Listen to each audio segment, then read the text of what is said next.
Ladies and gentlemen, welcome to Gachie Skyman TV, the tallest man in Black Africa. The modern church is a very lucrative business.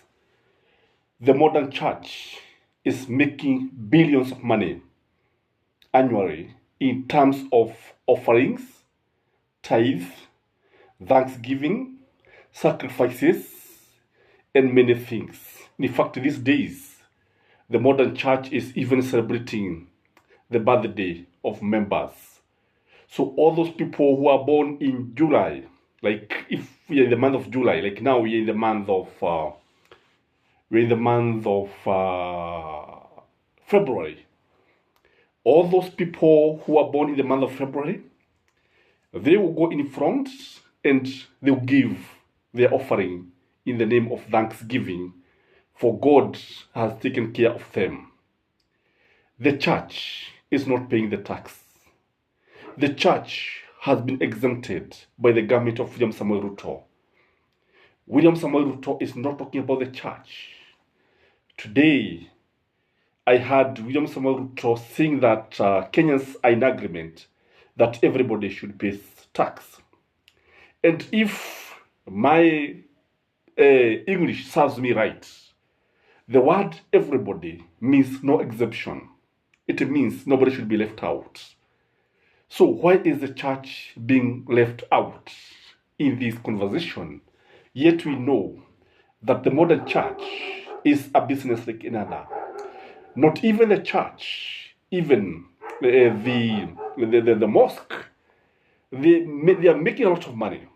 And but don't mind, those are dogs that are barking because it is good to rear dogs because of so many things.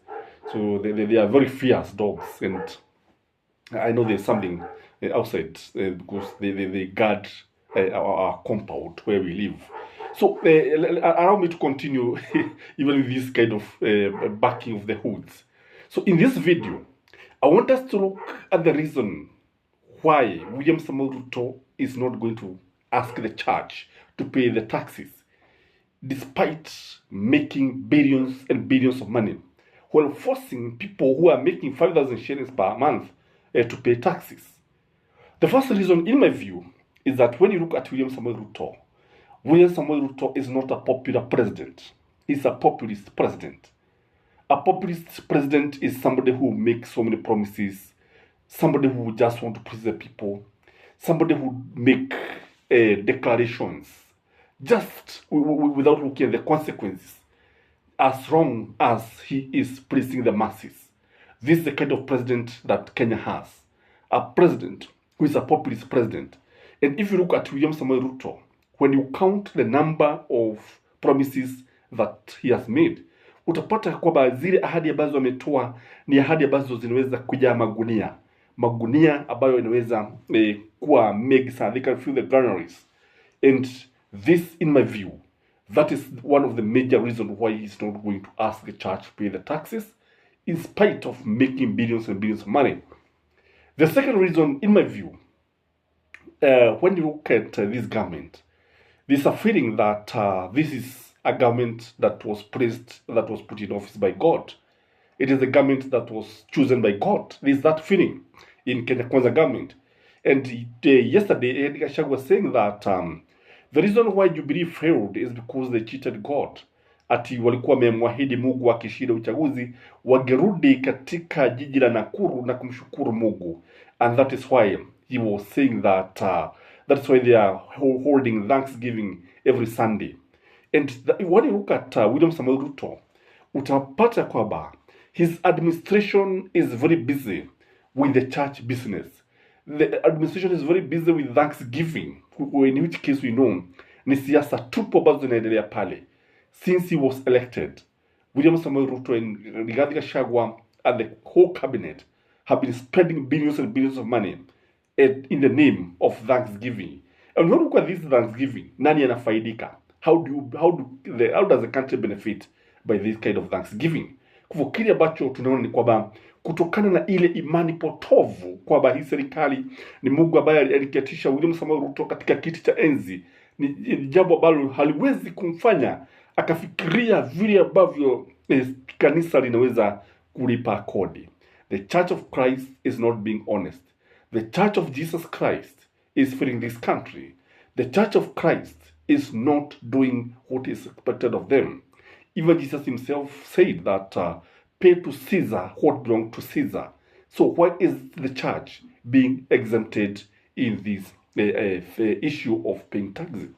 The other reason, when you look at the church, and when you look at William Samuel Ruto and Kenya Kwanza in general, they have been using the church to fight Raila Amolo Odinga.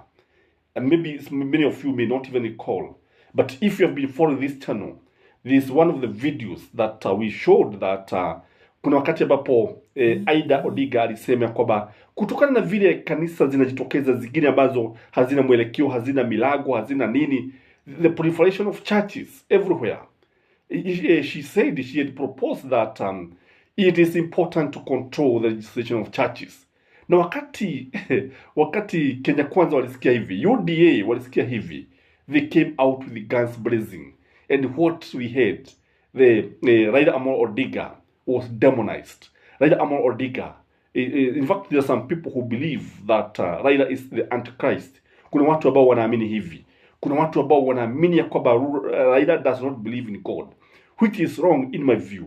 These are just propaganda. So the church is wrong to use the church as a propaganda machine, because when you say, you know, Raila is an Anglican man, and as an Anglican man, he was even baptized in the Anglican church. We know he is a follower of the Anglican church. And wakati ambapo kanisa linatumika kumwaibisha au, because you know, that is what is happening. And the Church of Christ is not even following the greatest commandment that Jesus Christ said.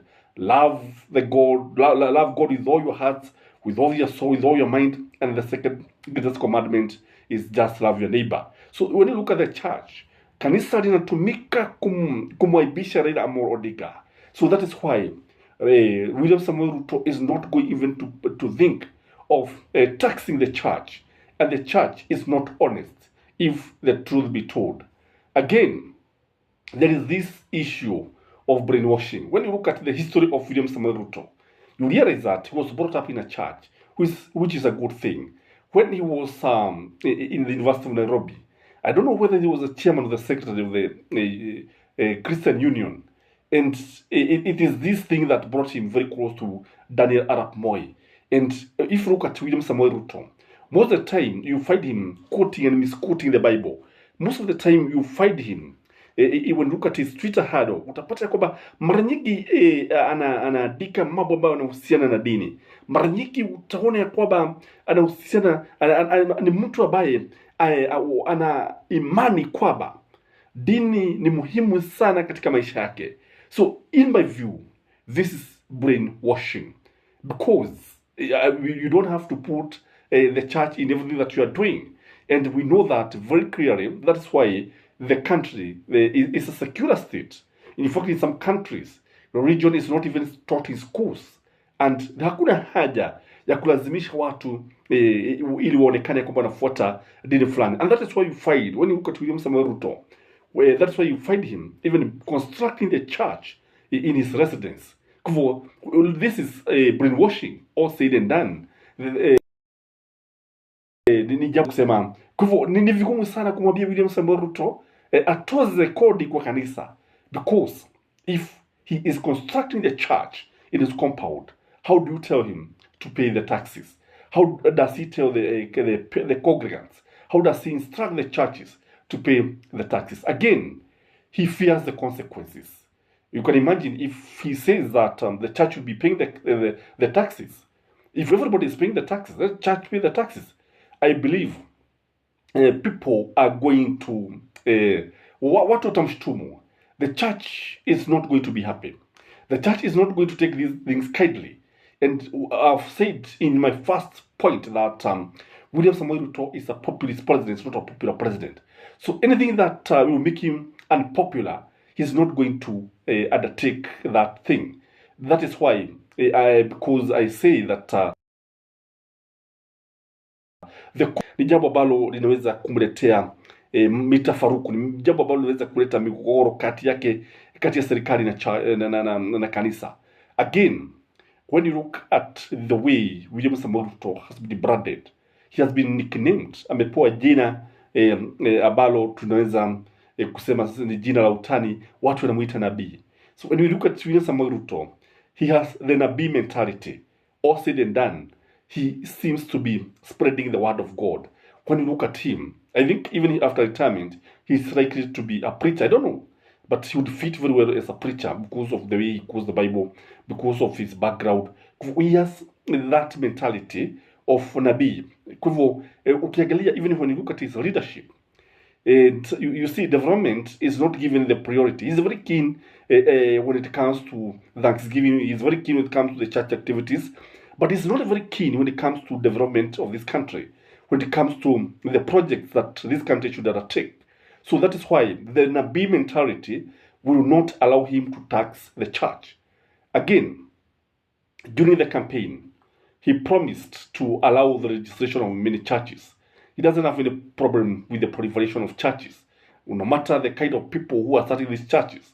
So it is this promise, hii ahadi ambayo, unajua ahadi ni deni, hii ahadi ambayo alitoa wakati ambapo walikuwa anafanya kampeni, ni jambo ambalo linaweza kuwa ni kinyume if we start taxing the churches. The church should pay the taxes.